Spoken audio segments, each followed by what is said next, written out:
So yeah, I'm so excited about the resources, especially in the last 10 years that have come out. Um, so some of them I've distilled here into just a few sort of bullet points around good, healthy communication, and also not so good, not so good communication. So a lot of us struggle with, I ask for what I need and my needs aren't met. This is something I think we've all heard often. So we ask the question, how do I ask for what I need in a way that sets you up to be successful and able to respond clearly and carefully? Part of my screen's covered up, so I might be missing things here. So of course, going back to that idea of good boundaries and good contact.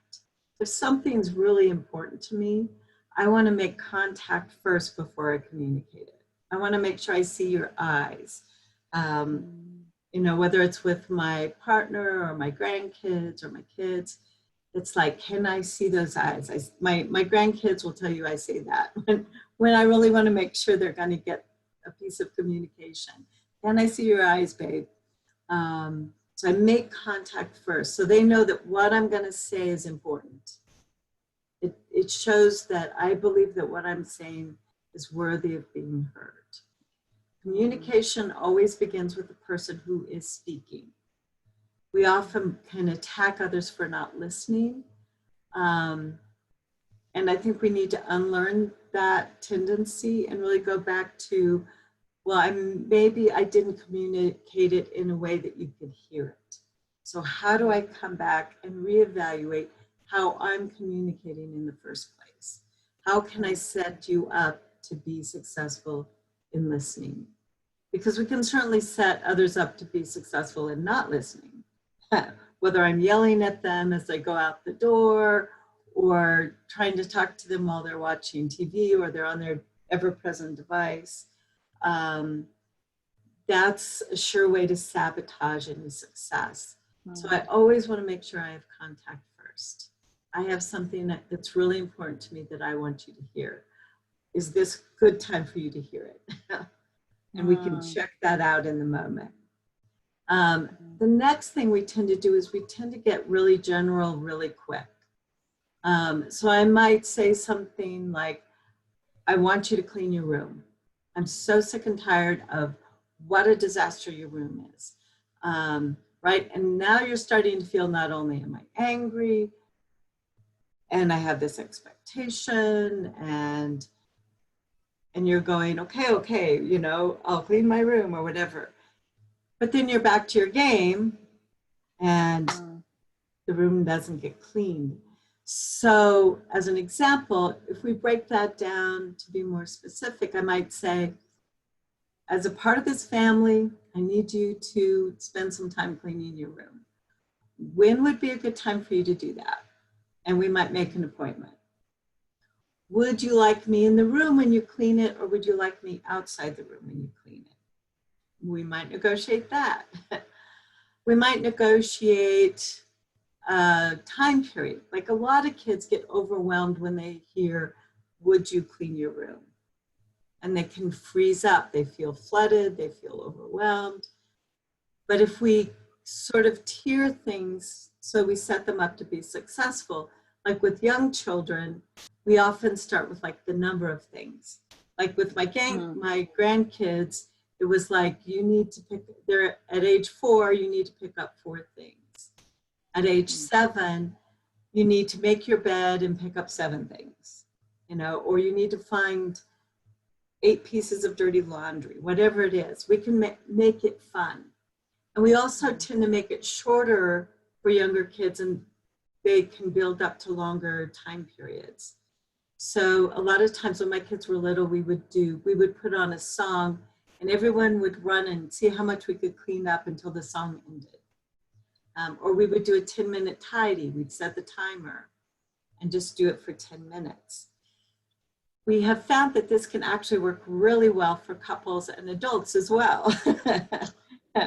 It's like, if I tell my partner, oh, I really want to snuggle, I really need to talk to you tonight, and my partner is exhausted and overwhelmed, and they're thinking inside of themselves, oh no, this is going to be a 4-hour drama. I probably won't get a real warm reception. But if I go, hey, I really need to share some things with you tonight, and I need about 20 minutes and some snuggle while I share it, what time would that work for you? Chances are more likely, again, that my partner will meet that need. Or maybe I need distance. Hey, I have a favorite show I want to watch tonight, but I don't want you to feel abandoned. So is it okay if I disappear between 7 and 8, and then I'll check back in with you at 8 o'clock? When we get specific like this and use time frames, we're much more likely to set the other person up to be successful. The other thing that's happening is I'm not making it personal. Right? The reason I want to watch my favorite show isn't because I'm avoiding you. Or the reason I want to have 20 minutes of snuggle and or discussion isn't because I think that I'm not getting enough attention from you. Right? We can start to let go of those inner stories and stuck places just by getting much more direct about what our needs are. And again, this is all an experiment. Sometimes I ask my partner for 20 minutes of focused us time, and then when it's over in 20 minutes, I'm going, you know, that really wasn't a fit. You know, so I think tomorrow night, maybe I'll ask for a 20-minute walk or, you know, 20 minutes of arm wrestling or a pillow fight. We can get creative then. So rather than it being all win or all lose, every experience becomes a piece of data, and we can get better at figuring out what we need and how I can set the other person up to be successful in meeting those needs. One of the things, I've been negotiating some Zoom relationships for some folks. And we've learned to set a timer, because sometimes in families in particular, someone will dominate the entire Zoom conversation. So we start setting up a timer for each person to share or something similar. So getting creative. Another thing that's happened, of course, is we're all getting bored of our own stories as well as everybody else's stories. It's like, oh, we've heard that one. So there are some great resources, back to resources, Morgan, of these conversation starting questions. Every youth leader loves these that I know of. We put them under everybody's plates at Thanksgiving. Just really creative questions to find new ways of interacting with each other. There's table talk cards. If you go to Amazon or Google and Google conversation starting cards, you'll come up with a variety of choices. And some of them are really focused too, about from sports to humor. So that's a great resource as well. So experimenting, using the data, having positive follow through. How did that work for you? How did that work for me? Do we want to try that again? How would we do it differently next time? Because in family, especially as well as friends, we want to have do-overs, because I guarantee you some things won't go well. The other thing, this is a piece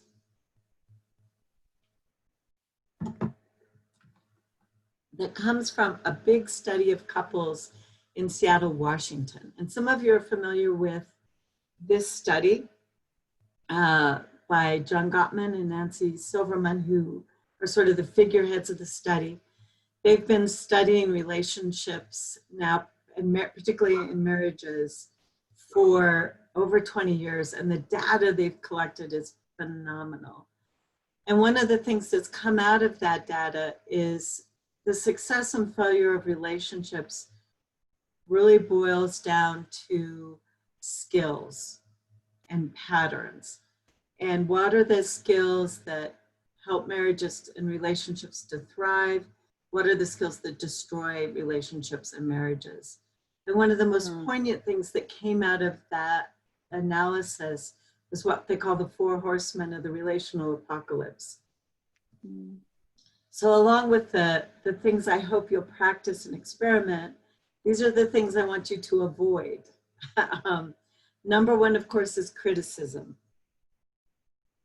Verbally attacking other people's personality or character. And we all hate being criticized.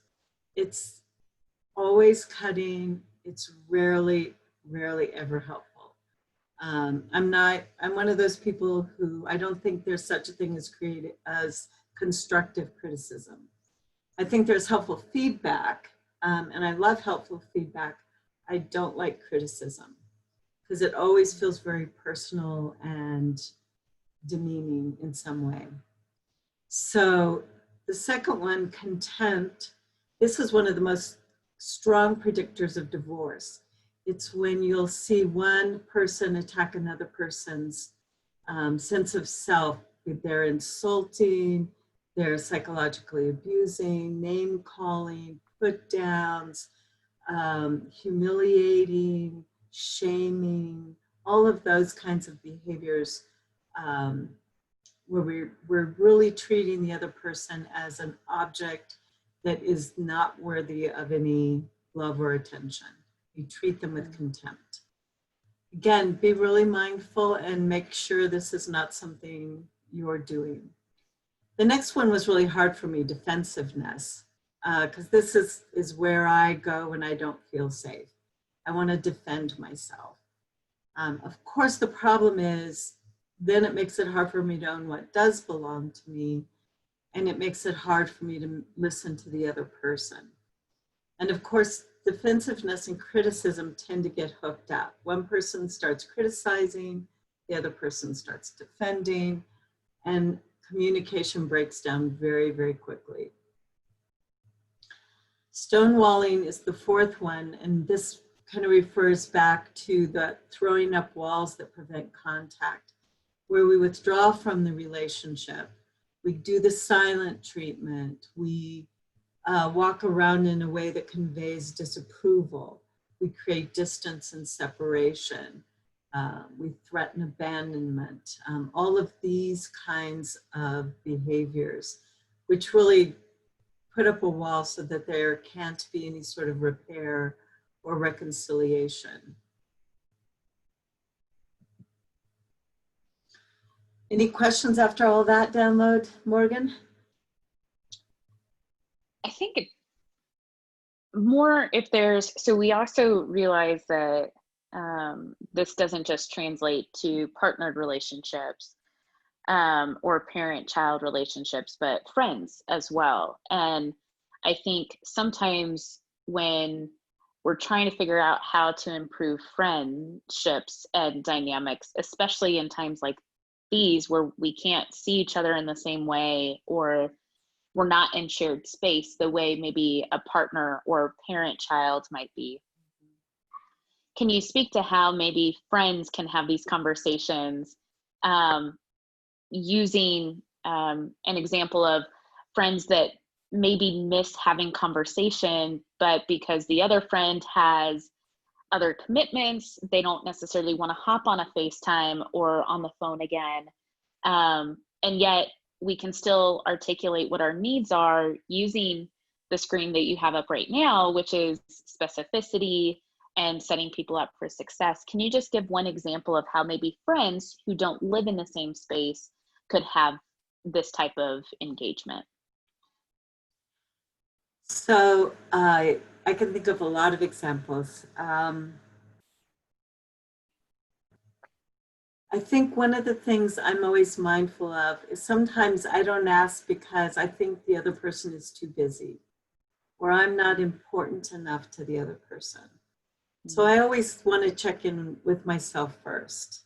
And to really explore too, will I be okay if this person says no? What will I be okay if this person says, you know, I'd love to, but things are so crazy right now, I just can't do it. And I think once we sort of gather that information about ourselves, then we can put out the bid for contact, I'll call it that. You know, I reach out for some interaction. And if we, so let me see. Okay. What I think I would do, say I'm going to call my friend Janet, who lives in another state, and I'm really missing her. We had plans to be together, and that trip got canceled, and I'm really grieving it. So how do I create contact? Well, first of all, I call her, or I text her, or email, which whatever that friend is most comfortable with, and I say, man, I miss you so much. And I really want a Zoom happy hour with you. Or I want to just go for a walk and have you on my phone. Would there be time when that would work for you in the next 2 weeks? And I'm just looking for an hour. And then my friend might say, you know, the Zoom thing wouldn't work. My eyes are so blurry at looking at computers by the end of the day, but I'd love to go for a walk on my phone with you. But I can't do a whole hour. I can do 45 minutes tomorrow at 7. Do you see how this is going? And then we can sort of negotiate back and forth something that will create success in having at least some kind of contact together.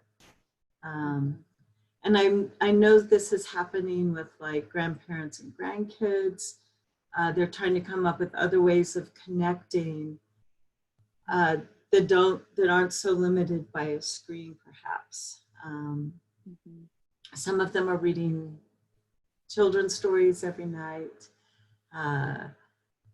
Some of them are going back to old-fashioned letter writing, which is wonderful. I don't know who doesn't love receiving a card or letter in the mail.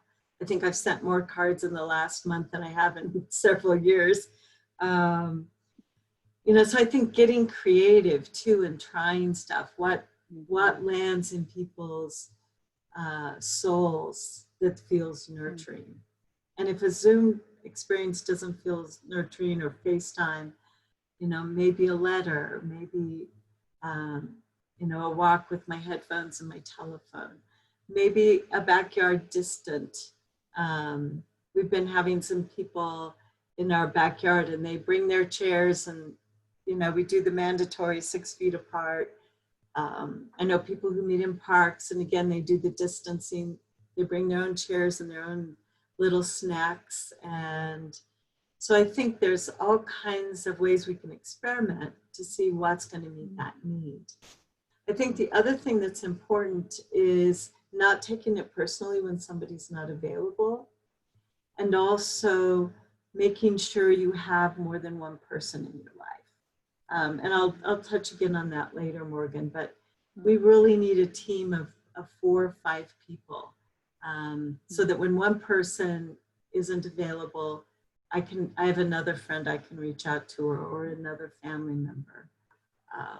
This was something actually Brad and I did when our son was diagnosed with cancer. We each got a support team of 5. And even our little daughter, Brianna, at age 4, had a list of phone numbers in her pocket in case mom and dad weren't really available to talk to. She had somebody she could call. So it's something I've advocated with my clients as well, that you really need to have this intentional support system, so that when one person isn't available, I don't need to take it personally because, oh, I can call this person. And usually, you know, and my little circle team still exists from when my son was diagnosed, which is amazing. There's a group of 7 of us that have met together over 20 years now. Wow. And so I also don't feel guilty then, right? If one of them calls me and says, hey, I really want to get together, and I'm like, I'd love to, but, you know, the water's too deep right now. I don't have the bandwidth for it.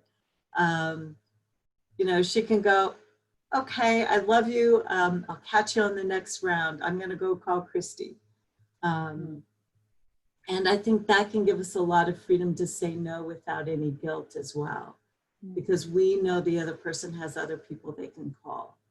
I'm not their only support system. That's great. Thank you, Rita.